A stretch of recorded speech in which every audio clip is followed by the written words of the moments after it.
Deployment to Firebase, Section 6. In this section, I'm going to show you how you can set up Firebase CLI, how you can make the app ready to deploy, and how you can deploy to Firebase. Set up Firebase CLI.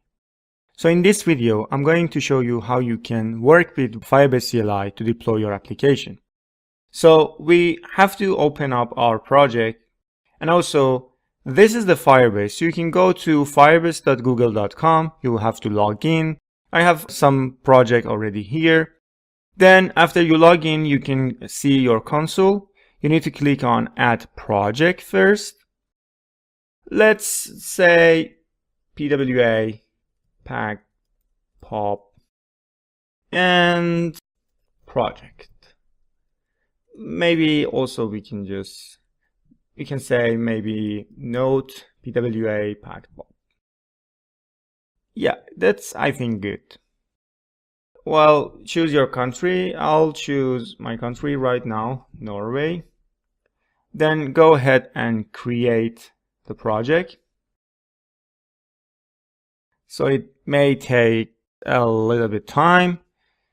Then, yes, finishing up, and I think it's quite fast. Okay, the app is ready. Let's move on. Continue. This is the console of your project. You can call it whatever, it doesn't matter. So you can do a lot with Firebase. There are a couple of reasons that I chose Firebase over anything else. First is that we need somehow a kind of database that we store and sync back our data from our project to server. And we're going to use actually Firebase database. Also, we need to host our site or let's say our application to have it on the browsers, on the internet, everywhere. Firebase also comes with a lot of other, built-in features like functions and other stuff, which probably we are going to use it in our project, and maybe you need it in your project as well. So we are not going to talk about Firebase that much right now, but in the next sections, so we are going to actually implement many things in Firebase together. So this is it for now. So I'm going to go ahead and go back to my project, open up the terminal. This is my final project.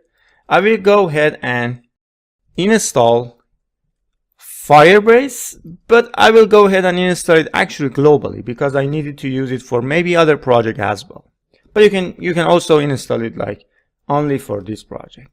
So you can go ahead and say npm install -g Firebase tools. Just wait like a few seconds maybe.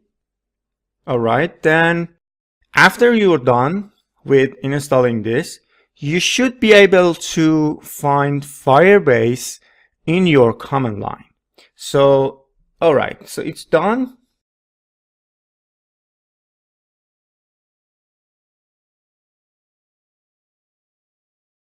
Alright, so installation is done, and now what I can do is, if I just type Firebase right now, here, you see that this is available, and I can just go ahead and initialize my project.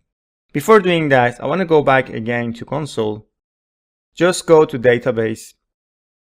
I'm going to just show you something in the database. So you have a real-time database here, which is what we need to use later. Go ahead and click on install. In the rules, so you see that Firebase support authentication. So but what we need is we need to show that we need this database to be publicly available to read only, not to write. So I'm going to go ahead and just say .read true, so which I can read it later. That's fine for now. And also let's go back to hosting. Click, and everything is fine right now for us to go ahead and deploy our application.